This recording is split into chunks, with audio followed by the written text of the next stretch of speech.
In a world where voices breathe life into pages, welcome to Sparrow's Realm. The story begins. The first thing Emilia was aware of when she opened her eyes was the aroma of pie. Not the supermarket kind or the burnt and blackened remnants of a dorm microwave science project. No, this was the kind of pie that flavored the very air around her like butter and sugar, with a hint of cinnamon and sugar like they had hosted a party in her nose. Her second realization was, this is not my bed. The sheets were too soft, the pillow too fluffy, and when she opened one eye, a canopy above her was embroidered with golden vines. The curtains beside the window glowed dimly with magic, radiating softly as they moved with the wind. Okay. Emilia sat up, rubbing her hands across her face. This is bad. This is really bad. Because when she staggered towards the mirror, she didn't look at her own uncomplicated, hard-worked college student self. She looked at Emilia Northwind, the pointed-faced, blonde-haired, green-eyed Otone game villainess of Rose of Evermore. The villainess who was fated for humiliation, ruin, exile, or in one especially cruel ending, death by beheading. Emilia slapped her cheeks lightly. Wake up. Wake up. The door creaked open before she could spin further. Emilia, a gentle voice called. A tall, refined woman came dashing in, skirts rustling. She had a hint of flour and honey on her skin. Emilia opened her eyes. Mom? It wasn't the game version of her mother, Leora Northwind, it was her mom. Same smile, same soft eyes, but more magical. And taller. And in finery instead of sweatpants. Oh, darling, Leora exclaimed, embracing her into a hug. You're awake. I was frightened the transition shook you up. Transition. Emilia repeated weakly. Another person came in, tall, broad-shouldered, scar on his cheek. His presence dominated the room like drawn steel. Dad? Emilia's voice broke. Good, Villain Northwind declared sternly. You're awake. I was afraid the backlash of the spell would have kept you out longer. Emilia spun her head. Her dad. Here. And discussing magic as if it were second nature. And then, naturally, the coup de grace. A miniature whirlwind charged into the room in the form of her little brother. Told you. Lucian bellowed, his hair sticking on end as if he had battled a thunderstorm. Wild magic sparks danced on his fingertips, sending blue static flying through the air. I knew it. We all got transmigerated. Emilia collapsed into her chair, looking at all three of them. No. You can't all be here too. This is the route of the villainess. I'm the villainess. That means you're the family of the villain language, Valen had said on automatic. And we're all goners. Emilia concluded, flinging her arms up. Lucian collapsed onto the bed, laughing. So what? We don't have to follow the dumb script. A spark leaped from his hand, transforming one of the embroidered pillows into a rainbow-striped puffball. See? The world's not solid. My magic breaks things. You're breaking my sanity, Emilia growled. His father crossed his arms. You're panicking. That's normal. But panicking won't save us. We need a plan. Yes, Leora confirmed, sweeping a lock of golden hair out of her face. A very basic plan. Emilia gazed up optimistically. You do? Of course. Leora smiled like she had been anticipating this. Gain weight. There was stunned silence. What? Eat as much as you can, her mother told her patiently. If beauty is the reward in this kingdom, then make yourself less reward-like. No one will trouble to woo a girl who's round and content and not interested in balls or banquets. They'll leave you in peace. You'll be safe. Lucian laughed so hard he fell off the bed. That's genius. Pie is a shield. Valen raised an eyebrow. Darling, is this sensible? Our daughter intentionally destroying her reputation. Better her reputation than her neck, Leora responded curtly. Also, have you smelled the kitchen here? The ovens almost vibrate with enchantments. Their pies are almost pleading to be consumed. Emilia scrubbed a hand across her face. Your survival strategy is carbs. Exactly. And then Emilia's stomach growled loudly. She groaned. Ugh. Fine. If my choices are death by execution or death by pie, I'll risk the pie. Excellent. Leora clapped her hands, and the air shimmered faintly. A pie floated into the room, steaming and golden, crust sparkling faintly with embedded sugar crystals. It hovered to the table and landed with a gentle thunk. Emilia blinked. You can levitate pie? Her mother smiled. Culinary alchemy. I've been experimenting. This one makes you serene if you eat it. Lucian's eyes glowed. That means if I eat 3, I'll be super serene? Or sleeping? You'll be pegged if you touch it before your sister, warned Valen. Lucian pouted, but sat cross-legged on the floor as he should. Sparks still shot out sporadically from his hair. Emilia gazed at the pie. The crust glimmered like sunlight. The aroma of apple and cinnamon wafted through the room. Against her better judgment, she sliced herself a piece. One bite, and the entire body relaxed, warmth spreading in her chest. Okay, fine, she confessed. This is magic pie. I can't argue with magic pie. Her father finally smiled small. If we are going to live, we will need to get a handle on our magic. Yours in particular, Emilia. What magic? She said around a bite. Valen's eyebrow shot up. Can't you sense it? The buzzing of the air when you are angry? Try to concentrate. Emilia scowled, put down her fork, and spread a hand out. She concentrated on something small. Simple. Nourishing. A spark ignited, and in her hand materialized a small illusion of a black kitten swishing its tail. Her breath was stuck. A cat. Lucian grinned, leaning forward. Figures your magic would be for summoning. You gonna call cats instead of demons? Maybe, Emilia said determinedly. She folded her hand and the illusion vanished. Then she glanced at her family, determination settling in her chest. Okay, fine. We'll do your pie scheme. But there's one other thing. Her mom cocked her head. What's that, dear? I want a cat. A real one. Because if I'm going to make it in this broken magic dating sim universe, then I deserve a fluffball who doesn't give a care about princes or conspiracies. Valen blinked, then laughed. That's actually sensible. Then it's settled. Leora nodded as if this was the most normal thing in the world. We'll get you the best, most cute cat in the kingdom. Lucian held up a hand. Can I get a baby dragon? No, the 3 of them said in unison. Emilia relaxed back, pie warming her belly, and permitted herself a tiny smile. Yes, that was it. Forget fate. Forget scripts. Forget plotting princes. She was going to eat pie, cast magic, protect her family, and most of all, acquire herself a cat. And if the game didn't approve, too bad. The next morning after Emilia's pie-induced tantrum, she sat at the breakfast table, gazing down at a plate of magically replenishing pancakes every time she ate the last one. Mom, she drawled, fork suspended in midair. The pancakes are multiplying. MHM. Leora smiled serenely and took a sip of her tea. That's my newest culinary magic. A never-ending plate. How handy, yes. It's a death trap, Emilia grumbled. She speared another pancake and shoved it into her mouth in spite of herself. Lucian smiled, his own plate piled high. If you don't want it, I'll have it. You'll burst if you consume that much, Valen dryly replied, placing his cup on a nearby table with soldierly care. He was still wearing exactly the same face he'd had in Askeal, only adorned in a doublet suited to a lord instead of a tattered hoodie. And yet he still managed to exude that same tough dad who could bench a car for scrappiness vibe. And bursting's unpleasant. Lucian snorted, nearly choking on syrup. Don't worry. I'll just use magic to contain it. He snapped his fingers dramatically, and the syrup on his pancakes leapt up into the air, forming a wobbly sphere that hovered over the table. For a glorious second, Lucian looked smug until the sphere burst, showering everyone in sticky sweetness. Lucian! Emilia yelped, wiping syrup off her hair. Oops, he offered weakly. Valen's tone turned menacingly quiet. You are going to clean this whole room before you leave the house today. But Dad before. Lucian collapsed into his chair, dripping syrup onto the carpet. Wild magic isn't fair. I hardly think about it and boom. Strands of sparks fizzled from his sleeves as if to demonstrate their point. I don't even get neat spells, only chaos. Emilia exhaled. You sound like a glitching NPC. Exactly. Lucian sat bolt upright, his eyes lighting up. That's what I've been saying. This entire world is operating on some sort of magic code, and I'm hacking it. I bet I can crash the plot if I really try. Please don't crash the universe, Emilia said, blotting at her hair with a napkin. Her father raised a throat-clearing hand. You're not doomed. Yes, I am. I'm the villainess. My entire job is to harass the heroine until I get embarrassed in front of the whole kingdom. Emilia stabbed at her pancake. Do you have any idea how many times I've had my reputation ruined in this game? 3. And that's just on the main roads. Valen leaned forward, his face grave.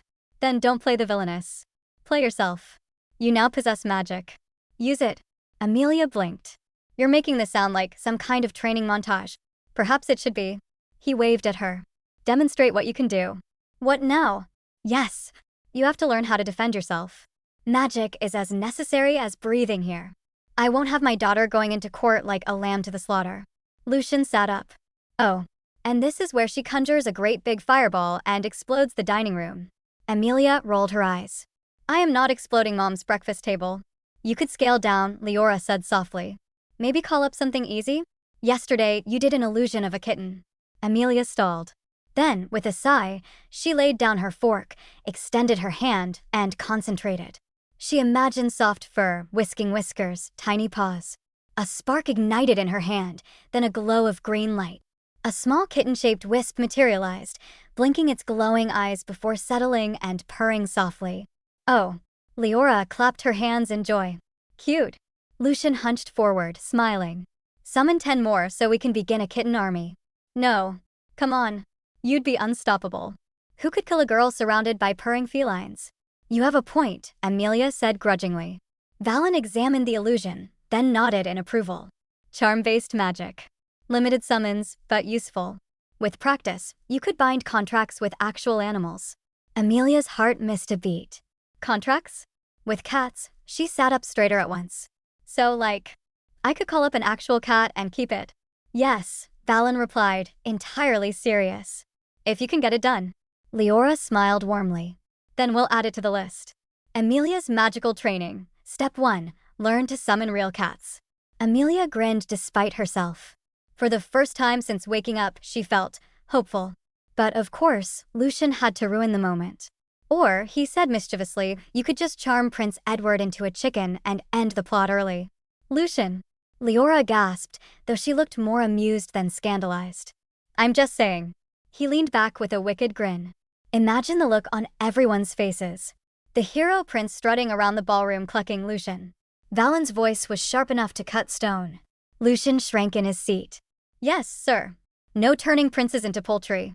Emilia smothered a laugh with her napkin. The remainder of breakfast was a whirlwind of magical malfunctions. Lucian inadvertently incinerated the butter dish. Emilia successfully suspended her glass for a whole 30 seconds before letting it fall. Leora simply dusted the whole mess away with a flick of her fingers while humming. Once the plates finally cleared themselves and rose back into the kitchen, Emilia collapsed in her chair. So, our genius plan is consume pie, play with magic, and wish the game wouldn't mind that we're off script. Yes, Leora replied, as upbeat as ever. Valen nodded. We'll prepare you so you can protect yourself, whatever course this world takes. And I, Lucian interjected dramatically, will keep breaking the plot with my glitch powers. You'll still be mopping floors if you keep spilling syrup onto the ceiling, Valen corrected. Lucian frowned, but Emilia just laughed. For the first time, the villainess role didn't quite weigh as much. Perhaps, if only, if she had magic, pie, her absurd family, and, eventually, a cat, she could recast this tale into something worth living. The Northwind carriage clattered over cobblestone roads, its crest shining in the light. Emilia rested her forehead against the glass, attempting not to sigh quite so audibly. Banquets. Balls. Court appearances. These were the stepping stones that, in the game, took her directly into the heroine's path and the prince's trap. I don't understand why we have to attend, she grumbled. Why couldn't we all just remain at home and have cake? At her side, Lucian reclined theatrically over the cushions, sending sparks of blue light flying from his fingers like fireworks. Because, sweet sister, the royal family demands it. And if you don't attend, they'll certainly assume you've been cursed. That's a wonderful excuse to me. Valen, across from them in formal sitting robes, looked at her. You can't keep running from this. Just face it head on. Emilia groaned.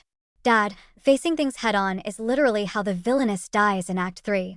Leora reached over and smoothed a wrinkle in Emilia's gown. The dress was a swirl of emerald silk, shimmering faintly with an enchantment that made the fabric glow under candlelight. You'll be fine, sweetheart. Just smile, eat, and try not to hex anyone accidentally. I wasn't planning to hex anyone. Emilia paused. Unless they annoy me. Lucian snorted. You're doomed. The carriage rolled to a stop before the palace gates. Gold filigree glittered in the sunlight and magical wards shimmered faintly in the air like ripples on water. Guards in enchanted armor bowed as the Northwinds were announced. Emilia clutched her skirts and forced her legs to move. It's fine. Just eat, smile, survive. And maybe spot a cat somewhere. The ballroom of the palace shone with chandeliers, each crystal vibrating with bottled light magic. Music poured from an orchestra spellbound to play an exquisite harmony, and nobles in gaudy jewel-hued gowns shimmered like a living rainbow. Emilia entered behind her family, her gaze straying to each corner, each shadow. Not for political enemies. Not for enemies of her family. For cats. If she were a cat, she'd sneak under the long tables, hide beneath the draperies, maybe perch on the balconies. She scanned eagerly, ignoring the line of nobles bowing and greeting them. Emilia, Valen murmured from the corner of his mouth. Try not to look like you're hunting vermin. I'm not hunting vermin, she whispered back. I'm hunting perfection. Before he could respond, a voice boomed across the hall. Lady Emilia Northwind. The crowd parted. Emilia's stomach sank. There he was. Prince Edward. Golden locks, perfect features, blue eyes that glinted like the game's loading screen. He was just as she'd remembered, handsome, condescending, and written to destroy her life. Do not panic. Do not panic. He came up with the air of a man who had never in his life heard no. His cape billowed fetchingly, although there was no breeze. Seriously, is someone magic fanning him? Lady Emilia, Edward said suavely, taking her hand. Lovely as ever. Oh dear. It starts. She forced a tight smile. Your Highness. In the game, she would have been expected to simper, flirt, and position herself as the heroine's nemesis. Instead, Emilia's mind shouted one thing: abort mission. Get out, cat. She looked frantically around the room. Was that? Yes. A glimpse of fur at the bottom of the hall. A cat. A real, actual, furry cat disappearing beneath the banquet table. Excuse me, she exclaimed, pulling her hand away. I must, powder my nose. And she ran, skirts rustling as she headed straight for the table. She could hear nobles gasp behind her and Edward shout, Lady Emilia, but she didn't hesitate. She knelt down, taking a peek beneath the cloth, heart racing with hope. Two shining eyes blinked up at her. A black and white kitten huddled there, tail twitching. Oh my God, Emilia whispered. You're real. You're perfect. The kitten tilted its head, mewed softly, and then shimmered. Emilia froze. The kitten's fur flickered with faint runes, its paws leaving tiny trails of light against the floor. You're magical, she breathed. The kitten meowed again, and suddenly her mind buzzed with warmth, like a spell brushing against her thoughts.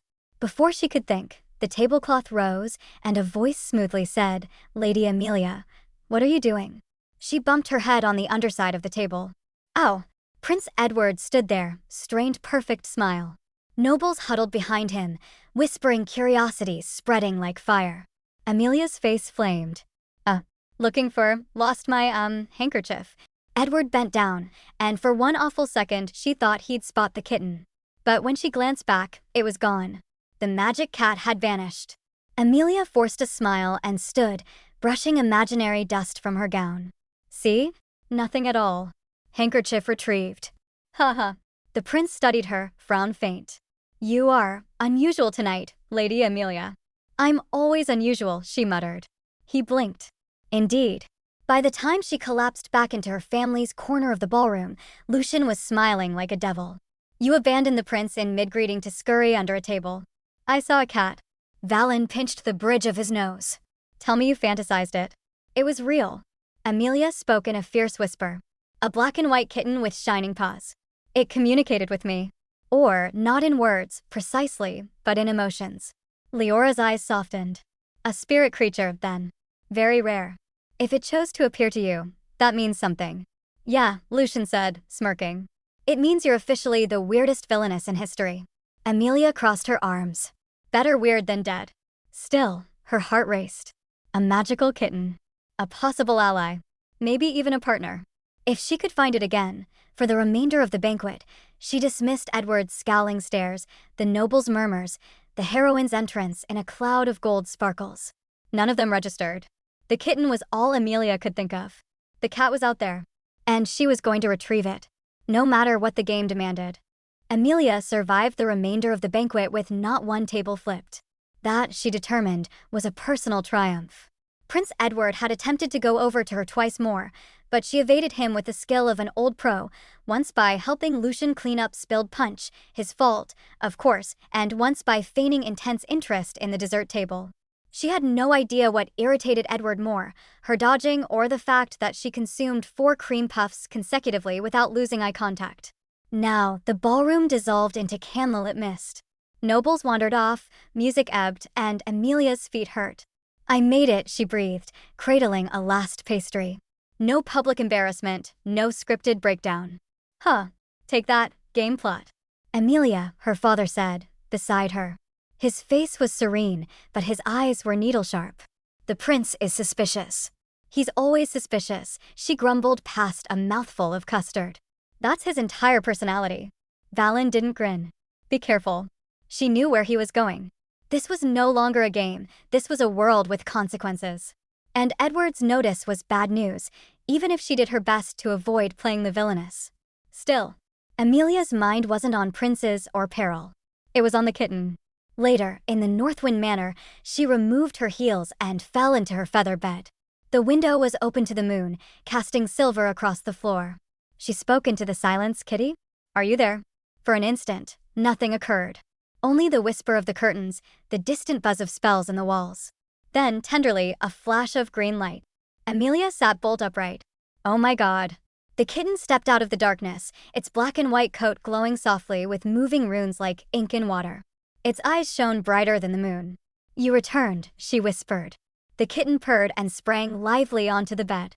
As it nudged her hand with its paw, a shiver coursed up her arm, not hurting, but warm, like sunlight flooding her veins. And then words. Not spoken, but ringing in her head. "Emilia." She shrieked, almost slipping off the bed. "You can talk." The kitten cocked its head. "I can, with you." Emilia gripped her blanket. "Okay, don't freak out. This is good. Just a magical talking cat in my room. Totally normal." The kitten purred, the vibration humming with something more than normal contentment. "Not a cat." "Not only." Emilia narrowed her eyes. "What do you mean, not only?" "You're literally hair and whiskers. Form is choice. You required comfort. So, cat?" Her mouth fell open. "Wait, you chose to be a cat?" "For me." The kitten's eyes sparkled, pleased. "You summoned. You desired." I responded. "Oh." Emilia's throat constricted unexpectedly. Yeah, I did." She'd spent all day acting as though she weren't afraid. Acting as though she could outsmart the prince and evade the plot. But she was just afraid. Deep down, she really just wanted something soft, something safe. And for some reason, this creature had sensed it. "What are you then?" she whispered. "A guide. A observer. Tied to the truth." That had a certain sound to it. Perhaps too significant. "And why me?" The kitten purred once more, wrapping itself around her leg. "Because you are not playing their game. You altered the script." Emilia blinked. "You mean evading Edward and cowering under tables?" "Yes." She snorted. "Wow. My legacy. The girl who defied destiny by playing hide with desserts and pursuing cats." But the kitten's eyes turned serious. "Keep doing it. Twine the tail. Or the kingdom will fall." Emilia's stomach went upside down. "Fall? Like? Crumble, doom, despair fall." "Yes." She tried to demand more before the kitten yawned, stretched, and like mist, vanished into shining motes of light that seeped into her skin. "Wait, hey, don't just leave cryptic threats and disappear," she hissed, swiping at the air. But the room was vacant once more. Emilia fell back onto her pillows, racing heart. A magical shape-shifting cat beast had more or less informed her she was cheating the game, and that was somehow keeping the kingdom safe. This was so far out of her league. The next morning, she half stumbled into the kitchen, still drowsy, hair standing on end in all directions. Lucian peered up where he was floating toast into his mouth. "You seem to have wrestled a banshee." "Guess I spoke to a cat," Emilia said matter-of-factly, picking up a pastry. "Sweet. Dreamt about dragons." "No. Like, actually spoke. With my head." She waved her hand vaguely around her face. "Telepathy. Runes. Kingdom-destroying doom prophecy." Lucian dropped his toast. "Oh, that's really cool." Valen, who was whittling a dagger at the table like it was totally acceptable breakfast etiquette, frowned. "Explain." So Emilia did, haltingly, between bites of pastry. The kitten, the glowing runes, the cryptic warning. Leora listened quietly, her hand resting on her chin. Finally, she said, "A familiar." Emilia blinked. What now?" "A magical companion," Leora explained. "Rare, but powerful. They choose their masters, not the other way around. If one has bonded with you, Emilia, it means you're important to this world. Emilia sighed. Ugh, why won't I just be important for eating pie and keeping my nose out of things? Lucian smiled. Because the universe denied you. You're the villainous cat lady now chosen. Valen's scowl grew. If the creature spoke of danger, we must prepare. Plots go deep in court. Maybe this familiar knows more than it told you. Emilia dragged a hand down her face. Fantastic. So I'm supposed to save the kingdom and avoid getting executed by the plot? No pressure. But even as she complained, she couldn't ignore the quiet warmth still lingering in her chest, the bond the kitten had left behind. Maybe, just maybe, she wasn't alone in this. Emilia hated physical exercise almost as much as she hated banquets, and magical training was even worse. The early morning sun glimmered over the Northwind Manor gardens, protective spells humming in the hedgerows, training dummies glowing faintly as if anticipating disaster. Concentrate. Valen barked, pacing like a drill sergeant. Emilia stood in the grass, her tunic and leggings replacing the formal gown, hands shimmering pale green. She tried to call her kitten familiar. I am concentrating, she growled. Her hands flared, but instead of a kitten, a ball of light plopped to the ground and fizzled into sparks. Lucian laughed so hard he collapsed on the fence. That was the hideous cat ever. 3 years. Emilia scowled. I'm still learning. You've been learning 10 minutes, Lucian retorted. At least when I mess up, something explodes. A branch overhead broke into two without warning. Glitch magic, Leora commented calmly from the porch, sipping tea. Creative chaos. But dangerous if uncontrolled. Emilia ignored them. She concentrated harder, envisioning her actual black and white kitten, the one with radiant paws and sharp little eyes. Slowly, the familiar materialized, substantial and warm in her arms.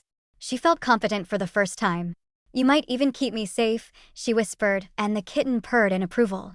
Lucian, of course, immediately suggested pranking Edward with disappearing pants, earning a glare from Valen.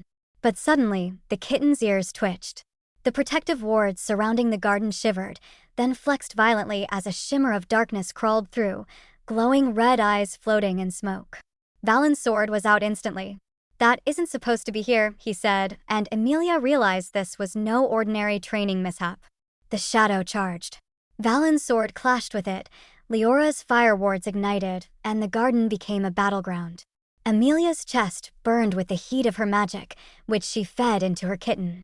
The bond flared, runes glowing neon white, and together they forced the shadow back, scattering it into nothingness. Silence fell over the scorched lawn, broken dummies, and ruined hedges. Emilia sank to her knees, heart pounding. The kitten curled in her lap, purring softly. Valen and Leora exchanged grim looks. Someone sent it. And they know we're here, Leora said. By morning, investigators from the Royal Council arrived, curious about magical disturbances and reports of strange creatures. Emilia grimaced. Right. Magic cat and near-death experiences. Perfectly normal. They're concerned about political repercussions, the investigator explained. Shadow creatures, ward disruptions, unexplained magical flares. It could be a coup or illegal magic. Valen's gaze was steady. The shadow was a test. You are becoming a focal point, Emilia. Her stomach twisted. A test? Kingdom saving? Really? The kitten nudged her hand. Together, they would face it, she realized, despite the chaos, Lucian's antics, and the looming threat. She wasn't scared anymore. She had allies, magical and human alike. The next morning, training resumed with intensity. Emilia focused on controlling her familiar, anchoring magic, and sensing disturbances. The kitten led her to a tiny, rune-marked amulet buried in the scorched garden. This isn't normal, Leora murmured. Someone left it as a warning or a message. Valen nodded. Whoever sent the shadow is raising the stakes. As Emilia strengthened her connection with the kitten, the runes pulsed in rhythm with their heartbeat. A rustle at the edge of the garden froze them. The same red-eyed figure appeared, cloaked in black magic. You, the girl who thwarts fate, are fascinating, the figure said. Keep interfering, and I will escalate. Then they vanished, leaving only a faint ozone smell and a pile of black feathers. Emilia hugged her familiar tightly. Terrifying. Absolutely terrifying. The kitten purred in response, steadying her nerves. Valen's hand on her shoulder reminded her she had strength, but also family and allies. Following the magical trail of the amulet into the forest, the kitten led them to a rune-carved stone pedestal. Frost clung unnaturally to its surface. The same red-eyed figure emerged. "You are unpredictable, but potentially useful," they said, black magic radiating in waves. Emilia's hands glowed as she sent power into the kitten. Together, they pushed back the figure and focused on the amulet, which floated above the pedestal. Words carved themselves in glowing runes. "The way of choice will break fate. Have faith in your bond." Her pulse matched the amulet's rhythm. "I can change things. I can make my own choices." Valen nodded. "We face this together. Strength is in connection, not just magic." Leora added, "Wit and heart are as strong as spells. Don't undervalue yourself." Lucian raised his crackling hands like a banner. "Team Northwind, let's do this." Emilia exhaled, determination surging. First clue found. Villain identified, sort of. Shadow attacks, royal plots, mysterious amulets, they didn't matter. She had allies, a magical cat, and a spark of her own power.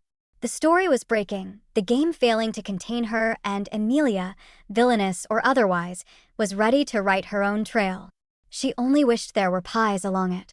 Long before Emilia woke to the scent of enchanted pie and the chaos of a rewritten game, the kingdom of Evermore had already begun to rot from the inside. He arrived without a name. No birth records, no lineage. Just a cloak of midnight and a smile too sharp to be kind. The nobles called him Lord Malrek. The mages called him a prodigy. But the old seers, those who still listened to the wind, called him something else. Malrek was not born of Evermore. He came from a world beyond the Veil, a realm where magic had long since died, consumed by its own hunger. There, he had been a scholar, a warlock, a survivor.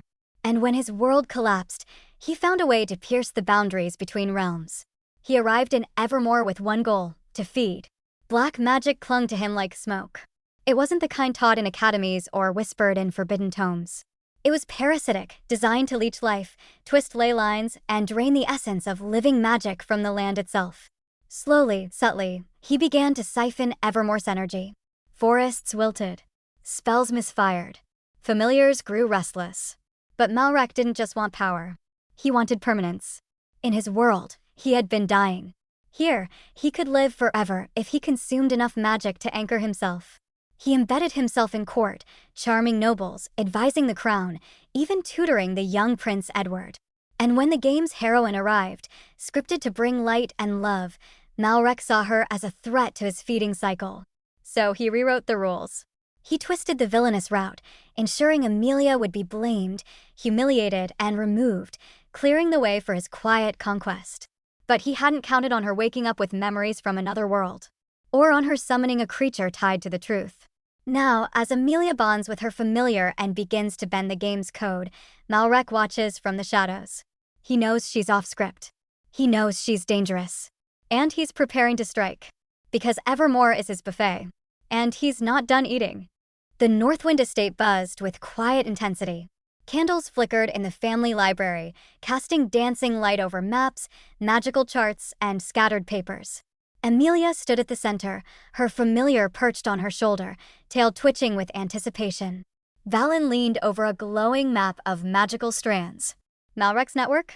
That's the only clue we got. Leora's hand froze over the parchment. Her eyes narrowed. Wait. Malrek, that name. I've heard it before. Emilia turned. You mean in court? No, Valen said grimly, straightening. He was Edward's tutor. Years ago. He came from nowhere, charmed the nobles, and vanished after the academy fire. Lucian's sparks flared. He taught Edward? That guy with the cape and the ego. Leora's voice dropped. He wasn't just a tutor. He was a warlock. I saw him once, his aura was wrong. Like it didn't belong here. Leora says he's the outsider. The one draining Evermore. All right, Emilia said, taking a deep breath. We've mapped the network, neutralized the minor base, and confirmed the villain's identity. Now it's time for the real strike. Lucian stretched dramatically, sparks flying from his fingertips. Finally. Action. Chaos. Fireballs. Control your fireballs, Lucian, Emilia snapped. This is strategy, not a fireworks show. Valen leaned over a glowing map of magical strands. Malrek's network has hubs. But the central node, the spire, is where he feeds. That's where he's vulnerable. He'll be weakest when drawing energy from the crystal. Leora nodded, her voice calm but firm. We've studied his patterns. He siphons magic at dusk. That's when we strike. One coordinated blow while he's exposed. Emilia's brow furrowed. We'll divide into squads: diversion, infiltration, and strike. Follow the familiar. Timing is everything. The kitten purred in agreement, pressing against her cheek. We are prepared. By nightfall, the north winds moved through the forest. The air was crisp, silent, and tense. The familiar led them through faint trails of magical energy. Emilia's heart raced, but her focus was razor-sharp. Here we go, she whispered. Observe first. Strike when he draws power. Lucian grumbled. Observation is boring, but held back.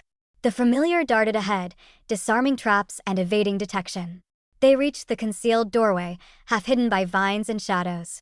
Inside, darkness pulsed around the central crystal. Stay close, Emilia murmured. Follow the familiar. Watch for traps. Shadows leapt from corners. Emilia raised her hands, channeling energy through the familiar. A pulse of light scattered them. Lucian added a small explosion for flair. Controlled chaos, baby, he yelled. Controlled chaos, my foot, Emilia muttered, dodging sparks.